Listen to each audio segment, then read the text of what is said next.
Hi, this is Pellerin CTOBOB, and today I'll be looking at another ThinkPad. This one is larger, heavier, and has more power. This is a P17, so it's a 17.3 inch laptop, and even though it's heavier, it will give you more power for the road, and it still manages to have a decent battery life. So let's take a look at what's in the box. So far it looks very close to what you find in typical Lenovo box. They are using foam, so everything is very well protected. Let's go ahead and take the foam out. And here is the laptop. Next to it is going to be the accessories. So let's take a quick look at that. At this point, if you've seen any of my other videos, you should not be surprised by what's in here. There we go. By the way, if you like these videos, please give us a thumbs up and please subscribe. That really helps us out. Thank you. So let's see what we found in here. Oh, this is really a minimalist box here. It has literally just the power. So you've got yourself the connector, and it's 170 watts as it says here, and it connects through a special connector at the side. So the other thing in this box is a very, very small getting started. Actually, it's a warranty document, and it's also about safety. So it's a few pages. You're not going to find much in here. So let's go ahead and take this out and take a quick look at what this looks like. So as most products from Lenovo, it is sealed. So we're going to go ahead and break the seal and take the unit out. So first off, it really feels like plastic, and it's very thick. And this is literally for someone who wants to have a workstation type of computer out on the road with them. I mean, this is just huge compared to some of the other things that we've reviewed. However, you'll see in a moment that you get a lot of features with this. So let's take a quick look at the back. Usually there's nothing at the back, and this time you'll be a little surprised to find. So you'll find in the back is the power. You've got yourself a network, it's a 1 gigabit, and you've got other ports such as USB-C in the back. So on the side you're going to find ventilation, HDMI, USB, a SIM card, so in case you want to get 4G or LTE, and you're going to find also a headphone jack. We're not done yet. Let's go ahead to look at the other side. And on the right side of the unit, you're going to find ventilation, USB, and you're going to find an SD card reader. So let's open this up and see what's inside. Okay, so we've got obviously a full keyboard with the numeric pads. So if there's accountants out there, they're going to appreciate this. We've got, of course, a very good trackpad. There's a fingerprint reader on here, and you have the legacy joystick here in the middle, which of course you can choose not to use in case you don't like that. Side note, if you're going to be looking into Windows 11 in the future, this does have the dTPM 2.0, which you will have to have in order to upgrade to version 11 of Windows when it comes out.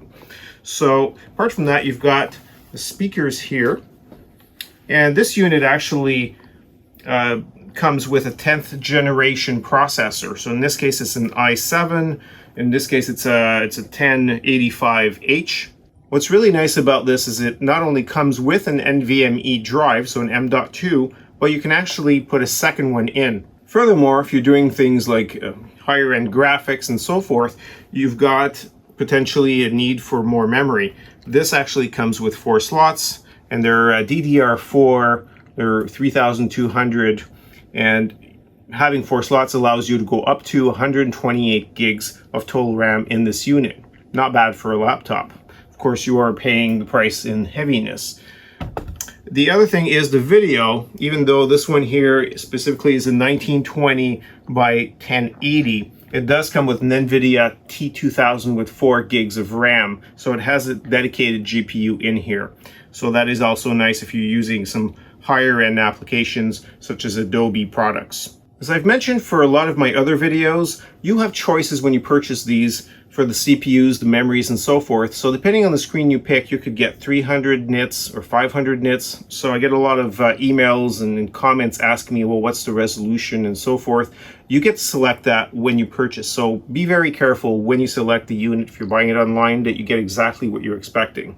And of course, in our case, it's not a touch screen. So that's something else to look out for.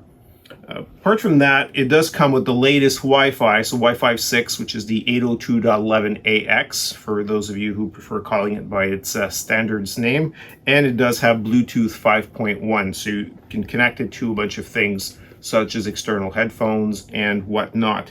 You'll also note there's a 720p webcam right there on top. So it makes it great for the road, and of course, this is really intended for someone who will go and bring it to the office and plug it in and use it for its power. One of the interesting parts is if you do want to add something like a docking station, you'll notice that Lenovo has some great ones. If you want to go with another brand or something else, we're going to be looking in another video, but I'm going to bring it out. We're going to be looking at this docking station to go with this unit in this time, since I can't seem to get a Lenovo docking station right now. They're back order. So we'll be reviewing this in another video if that's of interest to you. A few more facts. The keyboard is backlit. I get that a lot as a question. And the way to do it on this unit, since I often get questions of how do I turn this on, is actually the function key. And you'll notice here the backlit is actually part of the space bar. So some of the other units, you'll find it on top. In this case, it is not. The other thing too is the sound system. I alluded to the speakers up there. It does say Dolby Atmos right there, so it does have that integrated into the unit. So it is rather on the heavy side, so I can see how some individuals, if you're a word warrior and you really want to use it on trains, planes, and automobiles types of things, you probably want a smaller unit. However, if you need to do a lot of graphics or edit pictures and stuff like that, then this is definitely a great up, or if you want to have multiple screens. So this is the laptop for you if you want to keep multiple documents open on a single screen. And of course, if you want to have 2 external screens or more, you're going to have to go with a docking station. Since this is equipped with USB-C and it's 3.2 Generation 1 USB on here, you shouldn't have a problem in having multiple displays. So I hope this was useful. We appreciate you watching. Leave some comments below. You can also visit us at www.ctobob.com. And of course, we'll see you in the next video.